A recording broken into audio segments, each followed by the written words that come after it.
Voyons également les zones de blocs et plus largement les blocs légaux ou non que l'on pourrait voir sur le terrain. Sur ces illustrations vont apparaître différentes zones de blocs que nous allons commenter. De face, cette zone haute est une zone où le blocage est généralement autorisé. Ici, dans la partie basse, se trouve une zone sous la ceinture où les blocs dans cette zone seront légaux ou illégaux en fonction des circonstances. Prenons un autre exemple d'un joueur de dos. La zone supérieure est la zone de bloc dans le dos, généralement interdit, sauf quelques exceptions. La zone basse à l'arrière sera appelée la zone de fauchage. Un contact dans cette zone sera donc un fauchage, qui est généralement une faute, sauf exception également.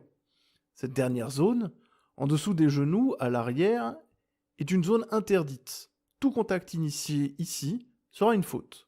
Dernière image, le joueur de côté avec deux zones possibles, le bloc de côté, ni vers l'avant ni vers l'arrière, mais bien de côté, par exemple sur l'épaule, et encore une zone sous la ceinture où il est interdit de bloquer sauf en certaines circonstances. Vous avez ici toutes les zones possibles de blocage, légales ou non, sur un joueur, mais nous allons essayer de les illustrer avec des extraits vidéo. Dans cette première vidéo, regardez bien le centre dans l'encadré. L'arbitre signale une saisie offensive. Sur le ralenti, vous voyez bien le centre retenir le joueur de la défense qui l'a dépassé. Ce n'est plus un bloc qui se fait uniquement de face, mais une saisie offensive. Et cela amène à une pénalité. Essayons de suivre les joueurs de l'équipe rouge. Essayez également de déterminer si le contact est initié de côté ou dans le dos, juste après l'interception. S'il est de dos, alors il y aura faute, et s'il est de côté, il sera légal.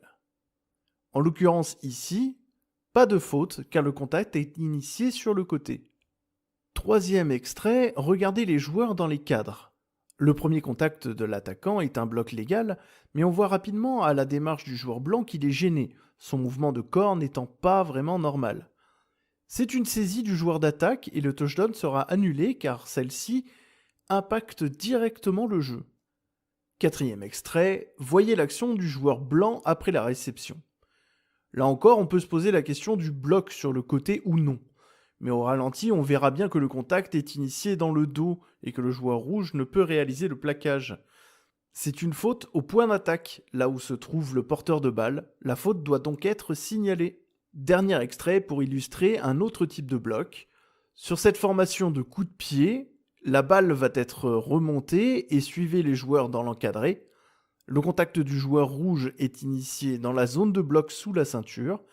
Ce type de bloc est interdit lors des phases de coup de pied ou de changement de possession. C'est donc un bloc illégal sur cette action.